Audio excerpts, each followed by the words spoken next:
Assalamualaikum warahmatullahi wabarakatuh. Selamat malam Pak Sandi. Terima kasih telah memberikan kesempatan saya untuk menjawab pertanyaan yang Bapak berikan dari dua studi kasus yang mungkin. Assalamualaikum warahmatullahi Enggak, jangan lihat situ. Assalamualaikum warahmatullahi wabarakatuh. Selamat malam Pak Sandi. Sebelumnya terima kasih sudah memberikan saya kesempatan untuk menjawab pertanyaan-pertanyaan dari dua studi kasus yang Bapak berikan. Ya, langsung saja yang ke pertama. Studi kasus pertama yaitu pertanyaan pertama. Sebutkan apa saja bentuk-bentuk penyebab terjadinya konflik antar budaya berdasarkan pada studi kasus di atas. Dan jelaskan nih, mengapa hal tersebut dapat terjadi. Di sini saya eh, pakai etnosentrisme, stereotip, terus itu ada prasangka dan diskriminasi. Untuk etnosentrisme, konflik ini tuh terjadi karena beberapa senior karyawan Jakarta itu menganggap cara kerja dan standar kerja mereka itu lebih baik dibandingkan tim lokal. Nah, dari tim lokal dari Samarinda. Nah, hal tersebut ini dapat terjadi karena mereka itu menilai budaya kerja kelompok lain itu menggunakan sudut pandang dari kelompoknya sendiri. Sehingga tuh perbedaan cara kerja di kerja itu dianggap sebagai kekurangan bagi mereka. Nah, yang kedua ada stereotip. Konflik ini terjadi karena adanya anggapan bahwa tim lokal itu kurang berwawasan gitu dan sulit beradaptasi dengan hanya karena berasal dari yang daerah yang berbeda kayak gitu. Nah, hal ini tuh dapat terjadi karena seorang memberikan penilaian terhadap kelompok tertentu berdasarkan latar belakangnya, bukan berdasarkan kemampuan individunya secara langsung kayak gitu. Yang ketiga ada prasangka. Nah, konflik ini terjadi karena adanya penilaian negatif terhadap kelompok tertentu. Seperti mereka nih merasa lebih unggul. Karyawan Jakarta ini merasa lebih unggul karena datang dari latar belakang pendidikannya yang lulusan luar negeri dan terus dari pengalamannya. Nah, hal ini tuh dapat terjadi karena adanya perbedaan status dari mulai latar belakang yang membuat seseorang merasa lebih baik dibandingkan kelompok lain. Sebelumnya benar-benar dan latar belakang yang membuat seseorang merasa lebih baik dibandingkan kelompok lain sebelum benar-benar memahami kemampuan mereka. Nah, yang keempat ada diskriminasi. Konflik ini terjadi karena adanya perlakuan yang tidak adil, kayak seperti kurang memberikan bantuan kerja, terus tuh menutup ruang diskusi, terus tuh eh, menutup ruang diskusi berkelompok terus tuh serta menganggap pekerjaan perempuan itu eh, perempuan dan karyawan yang lebih tua itu kurang mampu mengikuti teknologi baru kayak kudet gitu lah. Terus nah dari hal ini kenapa hal ini dapat terjadi karena stereotip dan prasangka yang sudah terbentuk ini kemudian diwujudkan dalam tindakan nyata dan yang tindakan nyata yang merugikan kelompok tertentu. Kayak yang dirugikan sama-sama dirugikan lah gitu. Hmm. Rekomendasi solusinya di sini ada dua yaitu yang pertama membangun komunikasi yang lebih efektif berdasarkan accommodation teori CAT. Berdasarkan teori CAT, individu perlu menyesuaikan cara berkomunikasi yang orang lain yang memiliki perbedaan latar belakang. Gitu. Terusnya itu dapat dilakukan dengan cara perusahaan itu membuat aturan komunikasi dalam tim. Seperti kayak memberikan kesempatan kepada setiap anggota karyawan untuk menyampaikan pendapat saat diskusi. Terus tuh mengurangi dominasi satu kelompok, kayak nggak berkelompok-kelompok lah gitu. Terus ngedorong karyawan itu buat menyelesaikan cara komunikasi dengan anggota tim yang memiliki latar belakang berbeda gitu. Dengan cara dengan cara yang seperti ini, eh, kesalahpahaman antara tim Jakarta dan tim lokal antara tim Jakarta dan tim Samarinda. Terus yang kedua, membangun sikap saling menghargai berdasarkan phase negation theory. Berdasarkan teori phase negation, setiap individu itu memiliki nih kebutuhan untuk menjaga harga diri dan citra dirinya dalam interaksi sosial.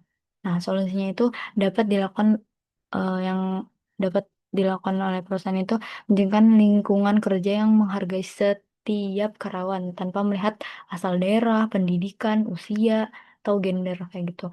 Nah, manajer juga perlu menghindari nih perbandingan antara kelompok yang memberikan kesempatan yang sama bagi seluruh anggota tim untuk berkontribusi. Nah, dengan begini, karyawan tidak merasa direndahkan atau tidak merasa tidak dihargai seperti itu. Studi kasus yang kedua. Pertanyaan yang pertama, analisis mengapa Citra mengalami kendala besar dalam membangun komunikasi yang efektif di awal penempatannya dengan mengacu pada anxiety, uncertainty management teori dan bagaimana Citra semestinya dapat bertindak berdasarkan 6 aksioma pada teori tersebut. Analisis kendala komunikasi Citra berdasarkan Aum teori. Nah, Citra ini mengalami kendala yang membangun komunikasi efektif karena adanya anxiety, kecemasan, dan ketidakpastian saat memasuki lingkungan budaya yang berbeda. Tuh, mungkin dia agak kaget ya sama budaya yang sedang dia tempati sekarang. Perbedaan bahasa kebiasaan perbedaan bahasa, kebiasaan hidup, serta norma komunikasi masyarakat lokal yang membuat kita tuh ngerasa asing dan kurang percaya diri dalam berinteraksi. Nah, akibat rasa cemas ini, kita tuh cenderung ngerasa Citra itu membatasi komunikasi hanya pada urusan medis. Selain itu, Citra tuh gak mau menggunakan pendekatan komunikasi verbal berupa kayak instruksi tanpa memahami pentingnya norma musyawarah dalam budaya masyarakat setempat. Nah, hal ini yang menyebabkan munculnya resistensi dan kurangnya kepercayaan diri dari masyarakat terhadap program yang dijalankan berdasarkan teori Aum. Nah, komunikasi antar budaya dapat berjalan efektif nih, apabila seseorang tuh mampu mengolah kecemasan yang dan ketidakpastian, serta memiliki kemampuan untuk memahami dan menyesuaikan diri dalam budaya lain. Seperti itu. Nah, tindakan Citra berdasarkan 6 aksioma Aum teori. Yang pertama, social categorization of strangers. Citra itu perlu melihat kalau masyarakat laki ini sebagai individu dengan nilai dan budaya yang berbeda, bukan sebagai kelompok yang sulit dipahami kayak gitu. Terus yang kedua, connection with strangers. Kita itu perlu membangun hubungan dengan warga setempat dan tokoh adat melalui komunikasi yang terbuka gitu. Mau berdiskusi dan saling mendengarkan kayak gitu. Yang ketiga, reaction to strangers. Citra harus memahami nih reaksi masyarakat sebagai bentuk perbedaan budaya yang perlu dipahami, bukan langsung dianggap sebagai kayak penolakan gitu. Yang keempat, situation process. Citra ini perlu menyesuaikan cara penyampaian edukasi kesehatan dengan kondisi sosial dan budaya masyarakat setempat gitu. Yang kelima, essential ethical interaction. Citra harus menghargai norma, kepercayaan, serta proses masyarakat yang menjadi bagian penting dalam budaya lokal. Nah, yang keenam, making anxiety and uncertainty. Citra itu perlu belajar memahami budaya baru, mengendalikan kecemasannya, terus tuh supaya apa? Supaya mampu menciptakan komunikasi yang lebih efektif lagi, gitu. Nah, eh, strategi komunikasi Citra menjadi komunikator antar budaya. Yang di sini ada tiga. Yang pertama, knowledge pengetahuan. Yang kedua, sensitivitas. Yang ketiga, keterampilan. Dari pengetahuan, Citra perlu belajar nih, memahami masyarakat sekitar, seperti kebiasaannya, aturan bahasa, dan cara mereka ngambil dengan keputusan. Nah, dari sini Citra bisa lebih mudah nih untuk menyesuaikan diri. Yang kedua, sensitivitas. Citra perlu terbuka, terus berusaha nih untuk memahami sudut pandang masyarakat lokal. Dengan memiliki empati, Citra itu dapat menghargai perbedaan budaya dan ngebangun yang lebih baik dengan warga. Yang ketiga ada keterampilan. Kita perlu memperbaiki cara berkomunikasi, bukan hanya memberikan arahan terus tuh udah gitu aja gitu. Tapi juga harus mendengarkan pendapat warga sekitar dan menjaga jarak berdiskusi seperti itu. Terus yang kemudian gaya komunikasi yang tepat digunakan Citra. Itu ada tiga juga. Ada gaya kesamaan, gaya menerima, dan gaya dinamis.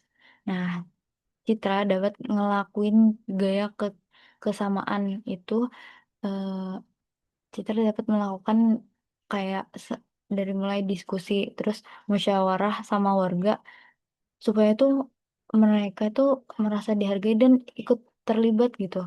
Terus yang kedua, gaya menerima. Citra perlu mendengarkan pendapat warga, serta masukan warga dan tokoh adat sebelum memberikan solusinya. Terus yang ketiga, gaya dinamis. Nah, kita di sini tetap harus menyampaikan informasi tentang bahayanya Ebola dengan jelas di pada masyarakat dan meyakini nih agar masyarakat itu memahami pentingnya pencegahan seperti itu. Oke, mungkin sekian dari saya, Pak. Sepertinya banyak kekurangan dalam video ini. Sekali lagi saya ucapkan terima kasih dan Assalamualaikum warahmatullahi wabarakatuh. Saya tutup ya, Pak.